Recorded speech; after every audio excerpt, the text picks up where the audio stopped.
Bienvenue à vous, auditeurs des podcasts du Comité En Marche Bulgarie-Balkans. Je suis Amélie Leclerc et co-animatrice du comité.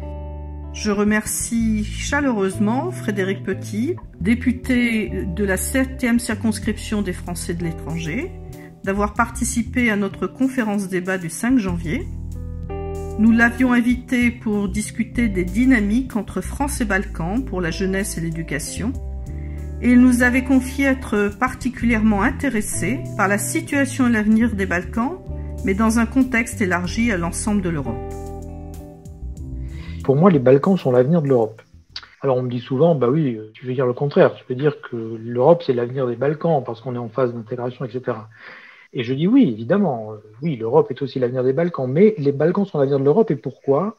Je m'intéresse depuis une vingtaine d'années aux méthodes alternatives de règlement des conflits, comme on appelle ça, et je pense que l'Europe n'est pas un accord commercial, l'Europe n'est pas un multilatéralisme. Je dis souvent, l'Europe au départ, c'est une réconciliation. C'est une méthode de continuer à être en conflit sans se tirer dessus. Parce qu'on oublie très souvent aujourd'hui que, au moment où on crée l'Europe, 55, 56, tous ces moments où, voilà, jusqu'à 63, le Saarland est français.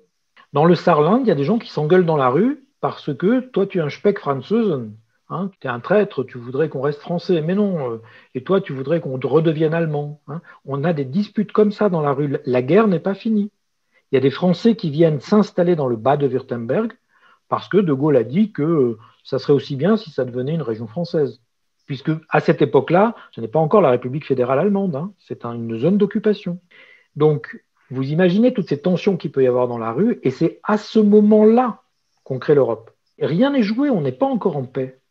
Et c'est pour ça que Adenauer et De Gaulle sont il y a quelque chose de l'ordre du génie historique quand ils se mettent d'accord. Et c'est pour ça que des gens comme Monnet, comme Schuman sont extrêmement critiqués. On est encore en période de conflit quand on crée l'Europe, et on crée l'Europe pour dépasser le conflit. Voilà. Et les Balkans, il y a 20 ans, c'était la guerre. Donc, ou bien cette méthode européenne de dire nous sommes ce qu'on appelle les ennemis héréditaires, mais on va arrêter de se tirer dessus et on va essayer de construire ensemble, ou bien c'est quelque chose qui est valable et qui sera durable dans le monde, et dans ces cas-là, ça doit marcher dans les Balkans, ou alors c'est qu'on s'est trompé. Ce qui serait triste. Donc, les Balkans sont effectivement l'avenir de l'Europe. Parce que ou bien cette méthode de réconciliation va aussi prendre dans les Balkans, ou alors c'est qu'on s'est beaucoup planté et que ça va finir par s'effondrer. Je crois beaucoup à cette idée et c'est pour ça que cette région me passionne, parce que c'est une région qui est extrêmement a priori conflictogène et où on doit trouver des solutions pour vivre ensemble, ce qui s'est passé à certaines époques, ce qui s'est moins passé à d'autres époques. C'est comme ça qu'il faut le faire. Je considère, moi, qu'il doit y avoir une réflexion en Europe de l'horizon des Balkans à 2030 et que ça doit être fait à 11 pays.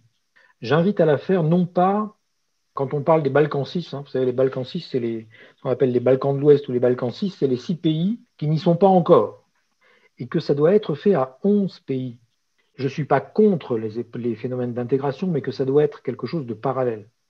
Il y a des choses qui font partie de la problématique des Balkans, qu'on habite à Turda en Roumanie, qu'on habite à Dubrovnik, qu'on habite à Varna, qu'on habite à Skopje, qu'on habite à Athènes, qu'on habite à Thessalonique.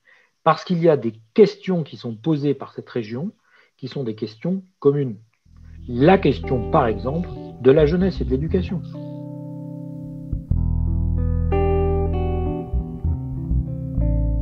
Retrouvez toutes nos actualités, nos podcasts, nos publications sur les réseaux sociaux, page Facebook, Twitter, LinkedIn et bien sûr notre canal YouTube. À très vite!